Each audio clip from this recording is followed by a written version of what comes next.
Greetings gamers, Cthulhuigi here, and today we return above the clouds.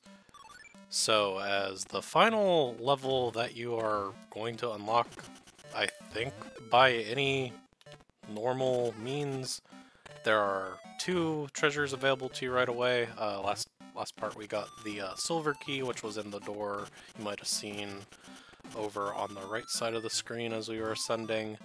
And now we just keep on ascending. This is probably the most challenging platforming in the game. It's not that bad once you get a hang of the timing, and you have the nice checkpoints effectively here.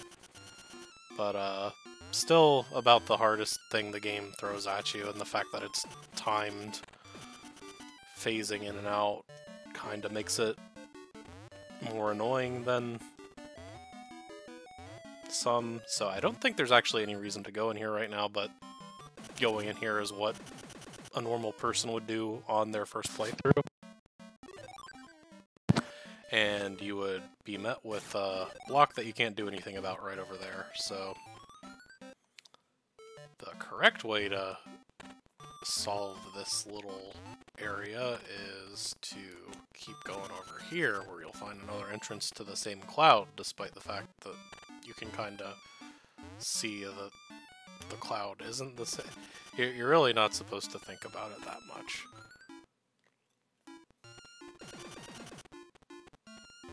I don't think there's any reason to actually come up here. You're basically just using these guys for the throw blocks. You can't actually break cracked blocks with throwing guys, but you have to clear this out this way, and then I think this was like not the most obvious thing in the world, but yeah, you have to use your improved jump to break that block, and now you can go through that first door, and some of that Wario Land 3 classic efficient level design where you get to do that little platforming part at least 2 times, maybe more if you're playing like I am right now.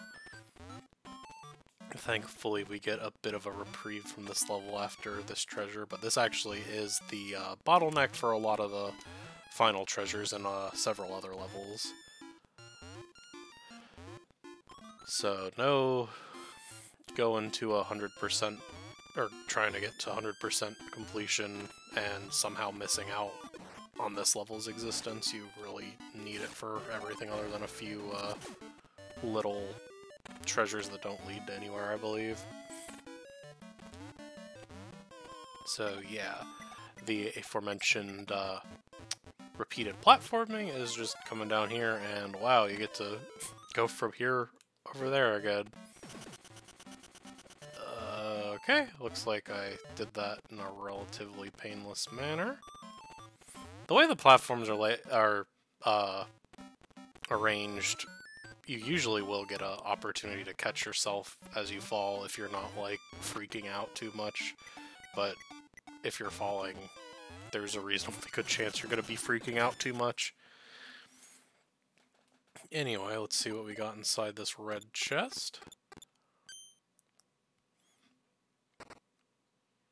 Finally, a fire extinguisher. This means we won't have any more Fire Wario puzzles, right? Haha.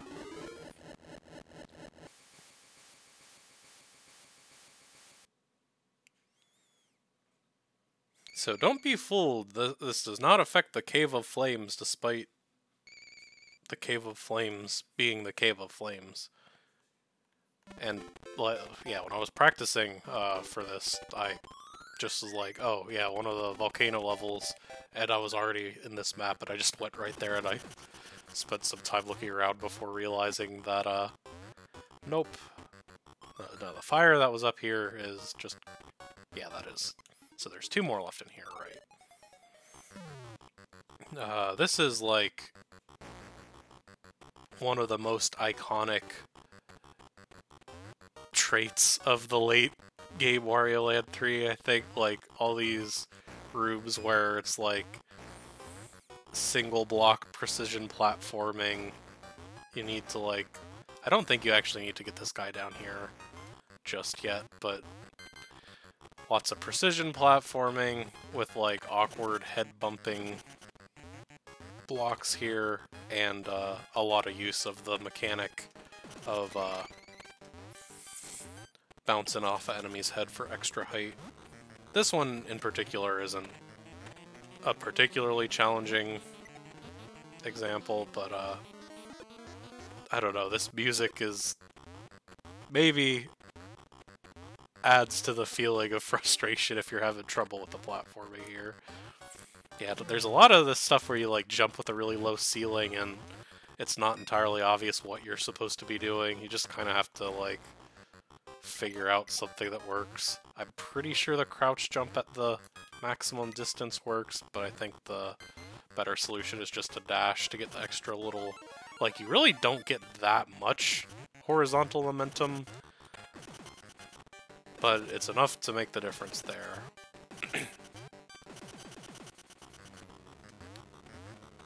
Oop. Yeah, it's just like... Here is probably where you want to be doing the crouch jump. I think if you have well-timed dash jumps, it works just as well, but you'll forgive me for taking a strategy that I have had work out pretty well for me in my practice run.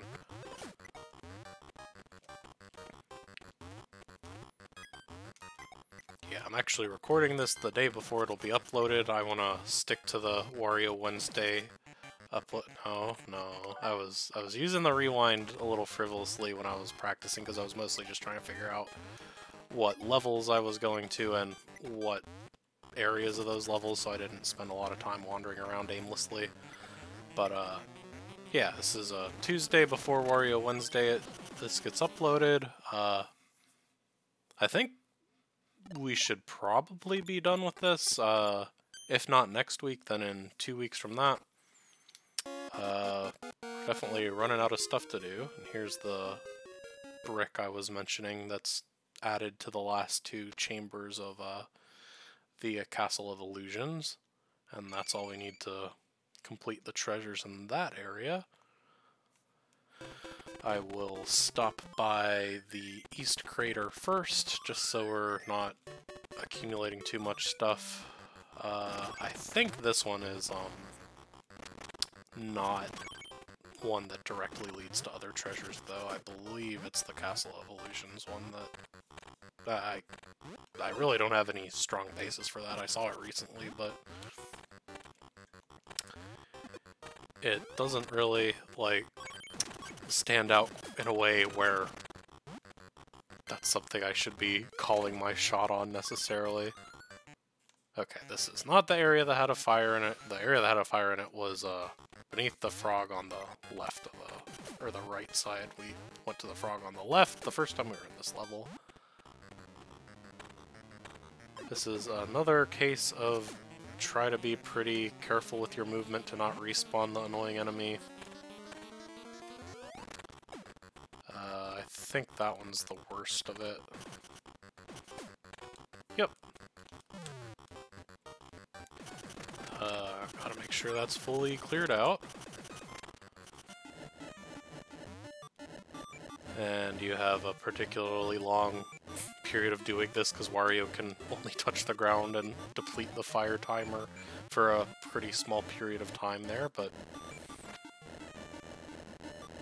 there we go. So what's behind this cool door? You could have done all that just to find the fire here, but now the fire is clear. You have this sort of confusing little area. Nothing too bad. There's a lot of extra space that's mostly for music coins, I believe. But yeah, it's like you could get squashed by that thing and make it past this guy. That's just for a music coin. Once you know that, this area is a little easier to deal with. But yeah, the gimmick here is making sure all four of those are on screen, because that last one will not break if you don't. I think clearing that out opens up some stuff. I think you can, like, finesse this so it'll... Yeah. And that's just for a music coin. There might be a slightly more consistent way to do that, because there is an enemy back in the first side of the room.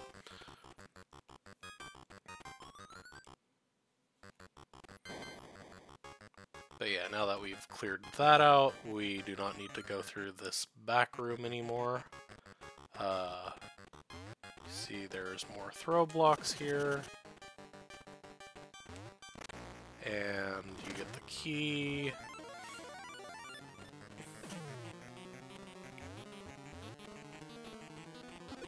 Okay, actually, I think if you throw this guy, it does actually bounce up and survive. I think I didn't realize that's what had happened, but yeah, now that guy's hanging out up here, you can clear this out, and actually, you probably, well, high risk, high reward if you leave that bottom block there, because I think you can clear that as Fire Wario with a well-timed jump, but if you miss, it is kind of annoying. Whereas here you just sort of have to do that once and you're good.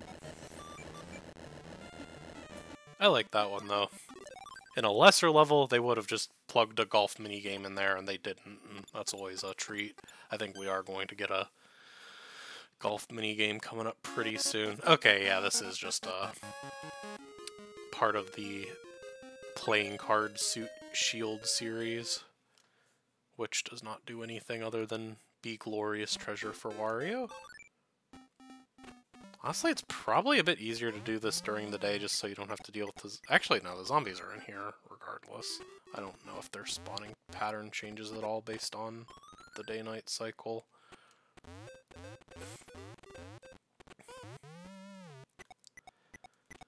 Yep. Going through the gauntlet for the last time here. I think this is actually a pretty satisfying way to clear out this level. Like, you finally get to see what's up with these last two rooms that are deceptively simple. So here... Oh yeah, you had the green chest initially.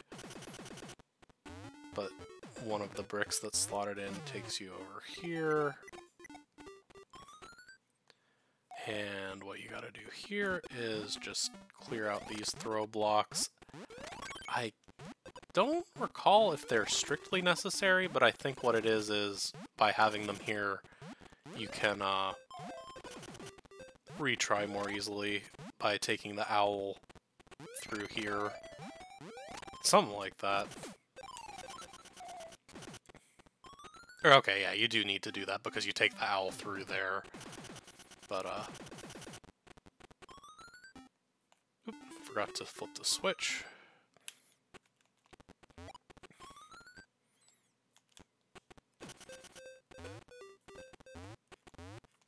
Yeah, for some reason, just, like, I think I spent a lot of time as a kid trying to, like, do a perfectly timed crouch hop with literally no vertical room to get there, and it was, like, really satisfying once I finally got this and saw what was there. That's also kind of, like, a less stressful mini area in that it's this challenging owl spikes mechanic, but unlike the other ones where you end up having to do... I hope I didn't... Okay, good. Yeah, instead of like having... You see what your objective is right away, and because you know the blue chest is already in that room you entered here from, you have a bit of a more focused goal. I'm doing good at the words talking.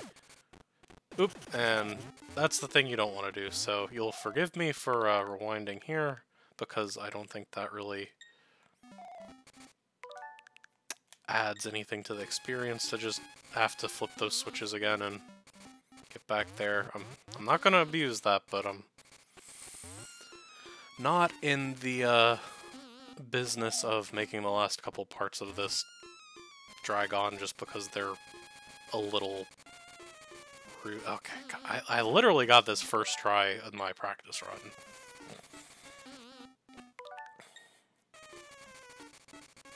Okay, jeez. It's a somewhat embarrassing display, but yeah, most of the time you can correct your fall to not have to go all the way through the outside area again. But in here we have...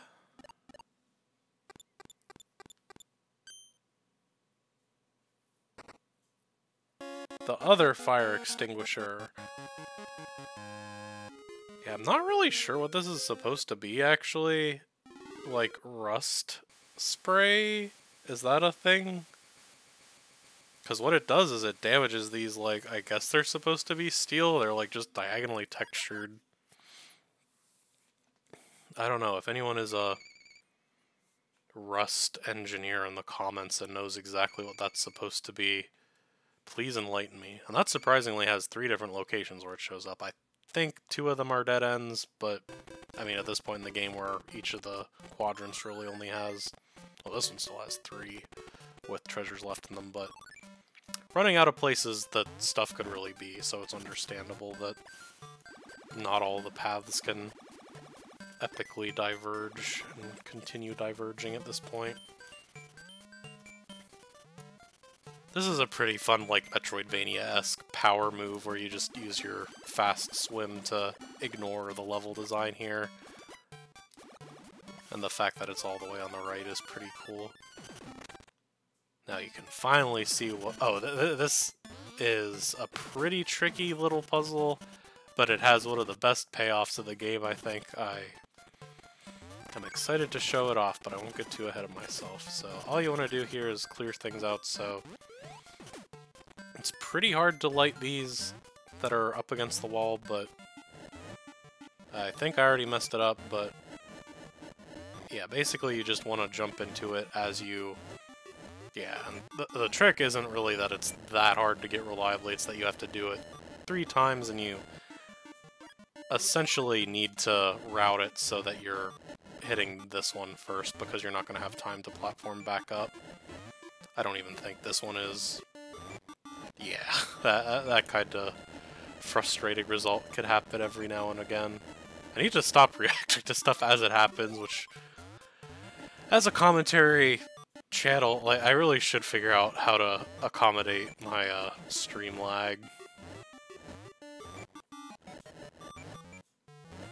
I don't know, this game just has such exciting moment-to-moment gameplay. I feel like it wouldn't be quite as much of an issue in less action-packed games.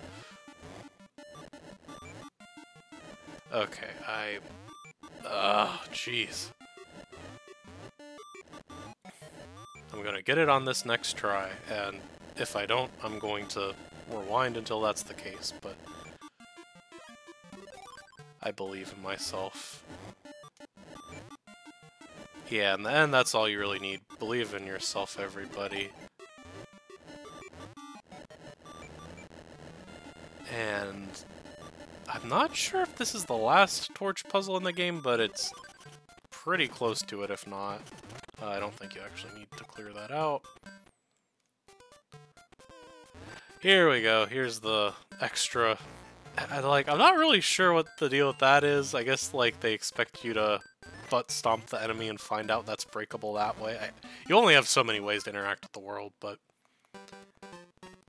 it's always the golf minigame you unlock after doing another kind of annoying task.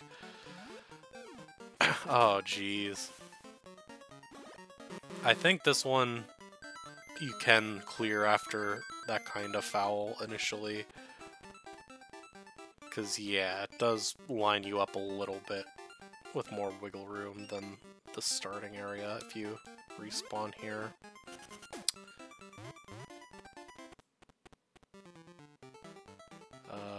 Okay, this is still doable. Up. And... I'm not gonna... I'll actually play it out.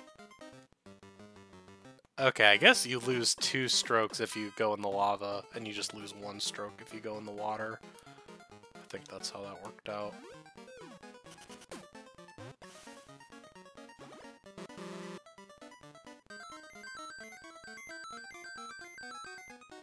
Yeah, because that would be the second stroke anyway. I think I always thought because it puts you up a stroke. Maybe not. Maybe it's 3 and 2, not 1 and... Okay, oh god.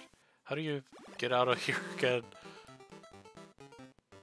Okay, never mind. Yeah, it's 2 and 3, or I'm just bad at counting. It seems like burning up in the lava would be worse than sinking in the water, but I guess either way you have to get a new Paragoom.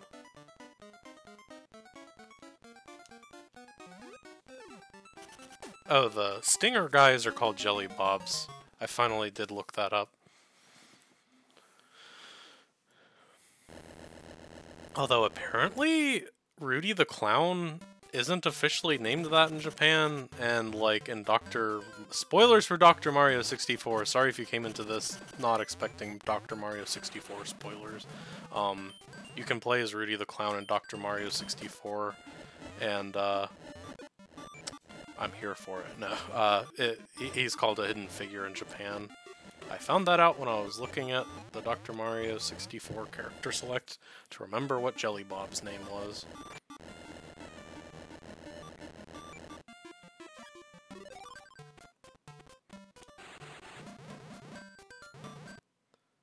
Okay, the way you're supposed to go through there without catching on fire is like that, and here's the really cool sequence, and I didn't do it.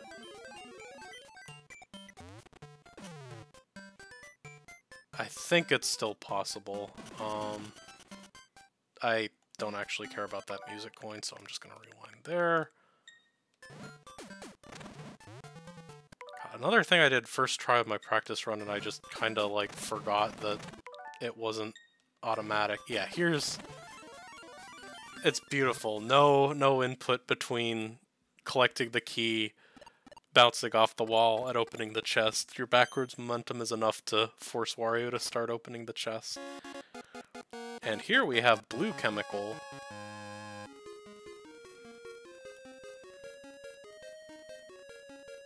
Blue Chemical, as we all know, combined with Red Chemical, melts the ground under weights so they can sink. If anyone is a red and blue engineer and knows exactly what compounds they were using to soften the ground so a 5-ton weight would sink, leave me a comment. I'd be interested to hear how that works.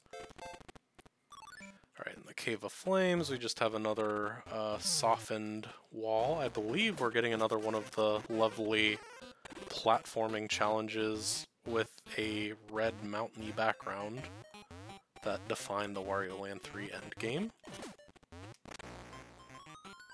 That is correct. Yeah, this one is... God, there are a lot of these late game challenges that I could honestly tell you I remember pretty vividly spending quite a lot of time getting frustrated with as a kid on the Game Boy. I think I actually beat this for the first time on the Advance SP.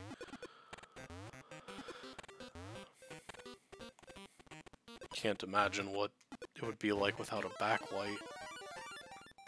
So there's a bunch of crap you can do in here for music coins. Don't get distracted. All you need to do is climb up here and then go into this other room, and there's a whole little gauntlet here with a free music coin you don't have to go out of your way for. Oh, the grab bot is here. I wonder why. This is a pretty cool section because I think this is the first time you get to directly interact with the squash bots.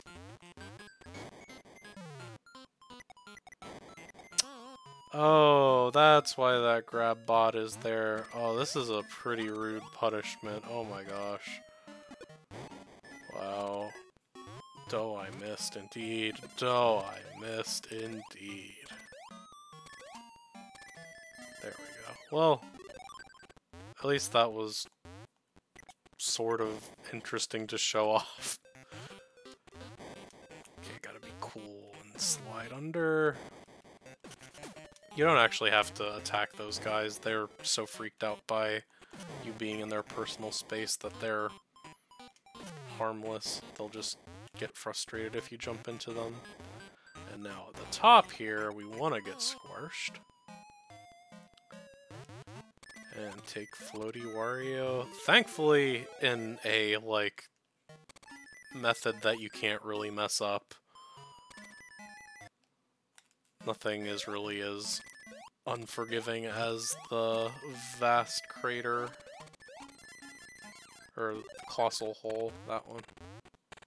I remember Wario Land 3 level name words. Vast and crater are those. Alright, this is a pretty exciting one. Fans of the Incredible Machine might know there's a difference between scissors and hedge trimmers. Wire cutters can cut wires and ropes, but the scissors cut the chain here, so I don't really know. I don't like it when games of my nostalgia childhood have inconsistent lore on that kind of thing.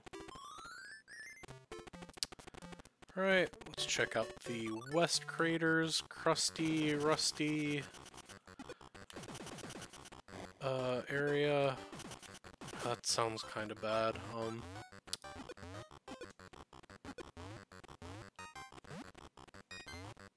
Here it is. Alright, we get the thrilling return of Floating Upwards Wario, another late game treat.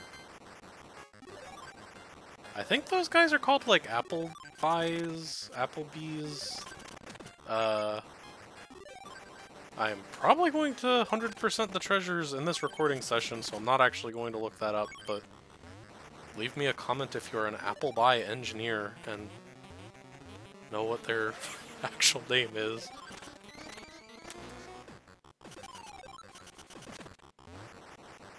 I would like to point out that I'm not farming for engagement. Only leave me a comment if you can inform me about the Wario Land 3 lore.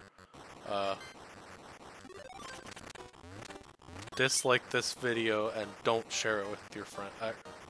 Well, some people say even dislikes give engagement, so do whatever you don't want. Ha ha ha.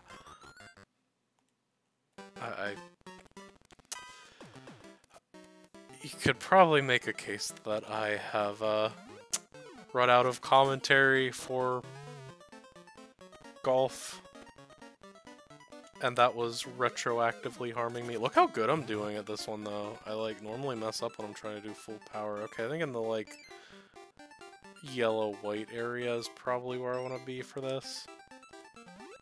Yeah! Look at me, I'm good at golf.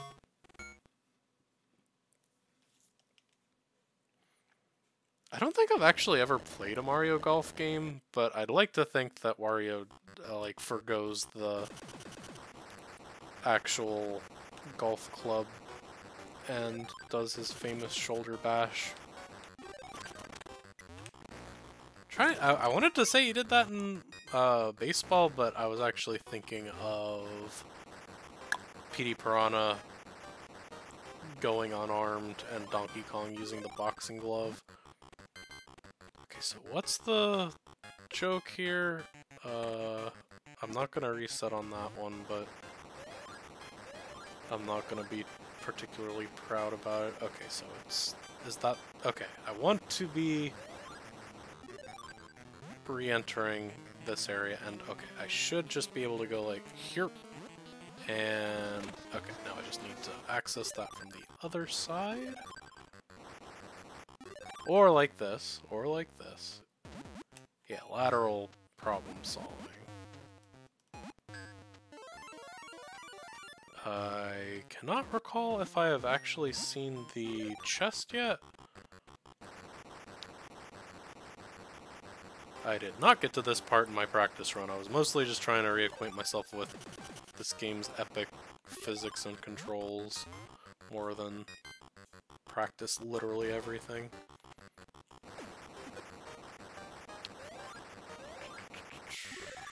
Is it? Oh, I think it's at the bottom of this side, and I need to bring Fat Wario there.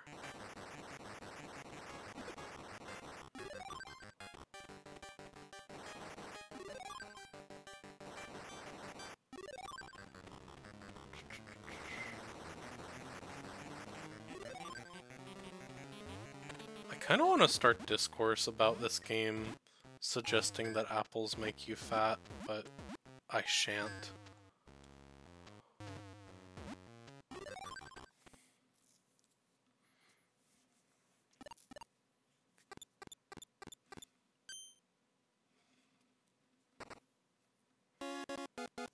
Oh, there we go. Yet another one of the shield suits. Let's take a look at the treasure list to close out this part. Alright, 93 out of 100. I think if we can keep that average of 7 treasures per part, we should be done and get that glorious, perfect screen in the next part. Thanks for sticking with me this long. And okay, I was hoping that we would have gotten all 4 of the... I think there might even be a 5th one. It might be a star. Well, we'll have every collection of everything complete. Then the next part, if things go well. I can't really imagine what would go poorly enough to prevent that. It'll probably be a longer part because definitely a few of the final treasures are a bit lengthy, but that seems like a pretty good part to go long. Thanks for watching, and I'll see you next week for the thrilling finale of Wario Land 3. Semper Games.